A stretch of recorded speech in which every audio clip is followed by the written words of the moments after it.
Kaleshwaram project అవకతవకలపై PC Ghosh commission విచారణ continue అవుతోంది. ఇందులో భాగంగానే ఇవాళ బీజేపీ ఎంపీ అప్పటి ఆర్థిక మంత్రి ఈటెల రాజేందర్ కమిషన్ ముందు విచారణకు అటెండ్ అయ్యారు. ఓపెన్ కోర్టు విచారణలో ఈటెలతో అంతా నిజమే చెప్తానని కమిషన్ ప్రమాణం చేయించింది. తర్వాత ప్రాజెక్టు విషయంపై కమిషన్ ప్రశ్నించింది. కమిషన్ ముందు 113వ సాక్షిగా విచారణకు అటెండ్ అయ్యారు మాజీ మంత్రి ఈటెల. 40 నిమిషాల పాటు జరిగిన విచారణలో బ్యారేజీల నిర్మాణం, కాళేశ్వరం కార్పొరేషన్, డీపీఆర్పై మొత్తం 19 ప్రశ్నలను అడిగింది కమిషన్. విచారణలో భాగంగా ఆర్థిక మంత్రి ఎంతకాలం పనిచేశారని అడిగింది ఘోష్ కమిషన్.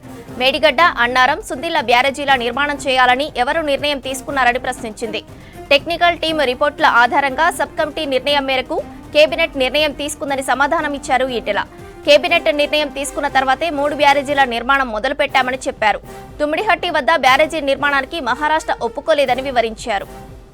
రీడిజైన్ చేయాలని ఎవరు ఆదేశించారని కమిషన్ ప్రశ్నించగా మహారాష్ట్ర అభ్యంతరం చెప్పడంతో సీఎం కేసీఆర్ సబ్ కమిటీ వేశారని చెప్పారు. మాజీ మంత్రి హరీష్ చైర్మన్ గా సబ్ కమిటీలో తనతో పాటు తుమ్మల ఉన్నామని చెప్పారు.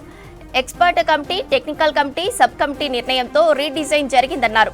ఇక 3 బ్యారేజీల నిర్మాణ నిర్ణయం ఎవరిదని, అక్కడ కట్టకూడదని టెక్నికల్ కమిటీ రిపోర్టు ఇచ్చిందా అనే ప్రశ్నకు టెక్నికల్ కమిటీ చాలా రిపోర్టులు ఇచ్చాయని, ఫైనల్ గా 3 బ్యారేజీల నిర్మాణ నిర్ణయం కేబినెట్ తీసుకుందని వివరించారు ఈటెల. ఇక డీపీఆర్ కోసం 597.45 లక్షలు వ్యాప్కాన్ సంస్థకు ప్రభుత్వం డబ్బులు ఇచ్చిందా అనే ప్రశ్నకు తనకు తెలియదని సమాధానం ఇచ్చారు ఈటెల. అటు డీపీఆర్ అప్రూవల్ కేబినెట్ లో జరిగిందా అని కమిషన్ ప్రశ్నించగా అన్ని అనుమతులు కేబినెట్ లో తీసుకున్నామని వివరించారు ఈటెల. ఇక కాళేశ్వరం కార్పొరేషన్ ఏ పర్పస్ కోసం ఏర్పాటు చేశారని అడిగింది కమిషన్. దీనికి నిధుల సమీకరణ, లోన్స్ కోసం ఏర్పాటు చేశారని వివరించారు ఈటెల. అయితే ఫైనాన్స్ పరిధిలోకి కార్పొరేషన్ రాదని చెప్పారు ఈటెల. ఇక లోన్స్ రీపేమెంట్ ఎలా చేయాలి అనుకున్నారని కమిషన్ ప్రశ్నించింది. కార్పొరేషన్ నుంచి నిధులను కనెక్షన్ చేసి లోన్స్ రీపేమెంట్ చేయాలని అనుకున్నానని చెప్పారు ఈటెల. కానీ కార్పొరేషన్తో నిధుల కనెక్షన్ కాలేదన్నారు. ప్రాజెక్టు నిర్మాణ సమయంలో ఆఫ్ బడ్జెట్లో జరిగిందా అని అడిగింది కమిషన్. అయితే నిధుల విడుదల అంతా కార్పొరేషన్తోనే జరిగాయని, దీనికి ఆర్థిక శాఖకు సంబంధం లేదన్నారు ఈటెల. 3 బ్యారేజీలు అక్కడ కట్టేది కాదని అంటే మీరేమంటారని కమిషన్ అడగ్గా ఎక్కడ ఏ బ్యారేజ్ కట్టాలన్నా టెక్నికల్ టీం చెప్తుందని అన్నారు ఈటెల. ఇక ప్రాజెక్టు నిర్మాణంలో ఆర్థిక క్రమశిక్షణ లేదని కమిషన్ అడగ్గా అదంతా ఫైనాన్స్ శాఖ కిందకి రాదని, ఇరిగేషన్ శాఖ కిందకి వస్తుందంటూ మాజీ మంత్రి ఈటెల సమాధానాలు ఇచ్చారు. మరిన్ని డీటెయిల్స్ శ్రీశైలం అందిస్తారు. శ్రీశైలం, కాళేశ్వరం కమిషన్ విచారణలో లోపలొకలా బయటొకలా ఈటెల మాట్లాడినట్లు తెలుస్తోంది. అప్డేట్స్ ఏంటి? కాళేశ్వరం కమిషన్ ఈరోజు విచారణకు పిలవడంతో ఈటెల రాజేందర్ హాజరయ్యారు. కేసీఆర్ హయాంలో ఆయన ఆర్థిక శాఖ మంత్రిగా పనిచేశారు. కాళేశ్వరం ప్రాజెక్టు సంబంధించి అప్పటి బడ్జెట్ కానీ, కేటాయింపులు కానీ, లేకపోతే ఆ ప్రాజెక్టు ఆమోదం కానీ ఇవన్నీ కూడా ఈయన ఆర్థిక మంత్రి ఉన్నప్పుడు జరిగిన నేపథ్యంలో ఈయన నుంచి అడిగి సమాధానం రాబట్టే ప్రయత్నం కమిషన్ చేసింది. ఉదయం 12 గంటల సమయంలో ఈ ఎంక్వైరీ స్టార్ట్ కాగా దాదాపు 40 నిమిషాల పాటు ఓపెన్ కోర్టులో ఎంక్వైరీ జరిగింది.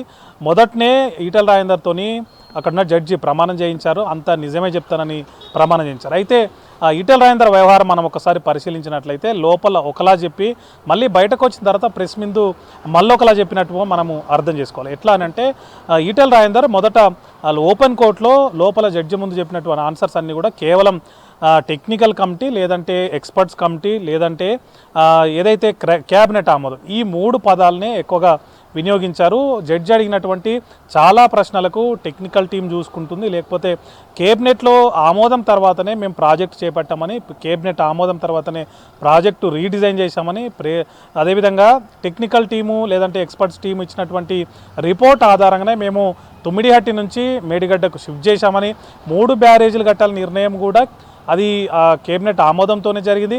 అవి కూడా టెక్నికల్ అండ్ ఎక్స్పర్ట్స్ టీం ఇచ్చినటువంటి రిపోర్ట్ ఆధారంగానే కేబినెట్ సబ్ కమిటీ చేసినటువంటి రిపోర్ట్ పరిశీలన తర్వాతనే దాని నిర్ణయం జరిగింది. ఇట్లా చెప్పుకుంటూ వచ్చారు.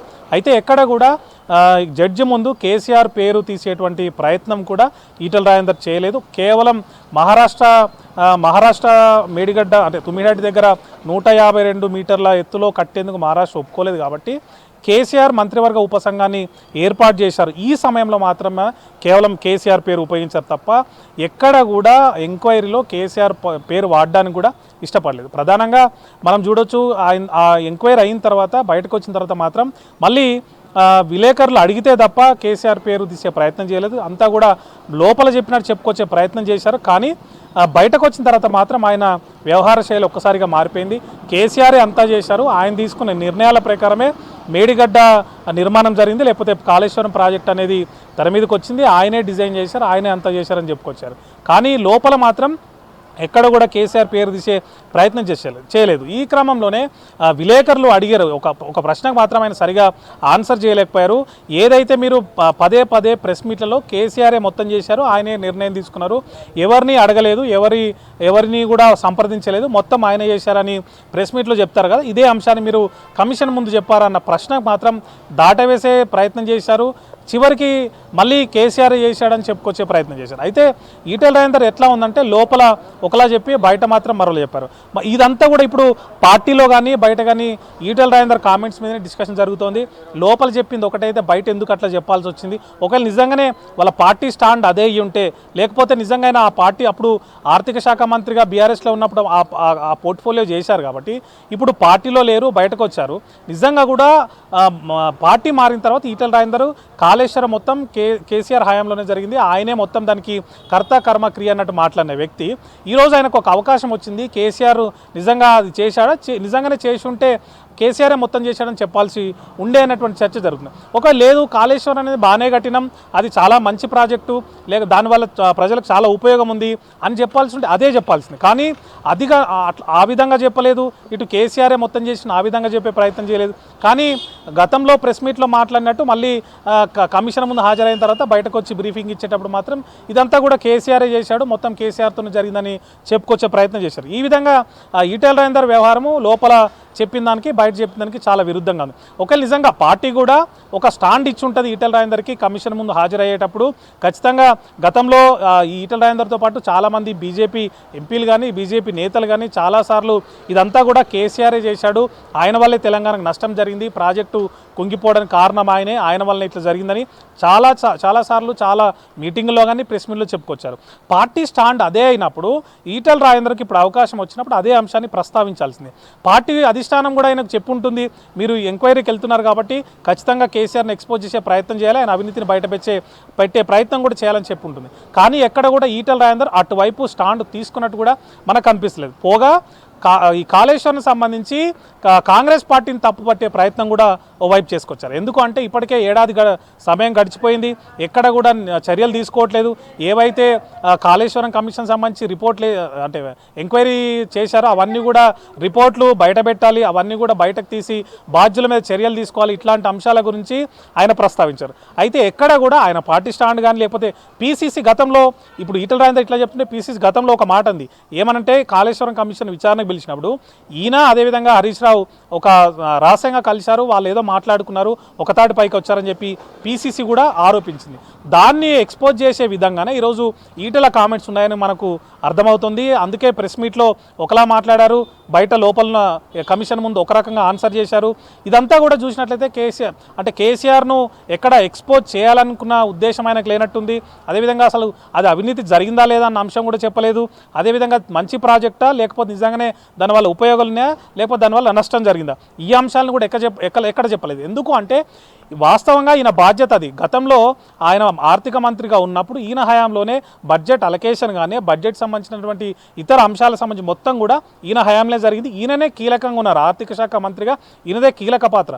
ఒక ప్రాజెక్టు సంబంధించి ఏవైనా అనుమతులు కావాలి అంటే ఆర్థిక శాఖ అనుమతులు అనేవి తప్పనిసరిగా ఉండాలి, ఉంటే తప్ప ఎక్కడ కూడా ప్రాజెక్ట్ అనేది ముందుకు పోదు.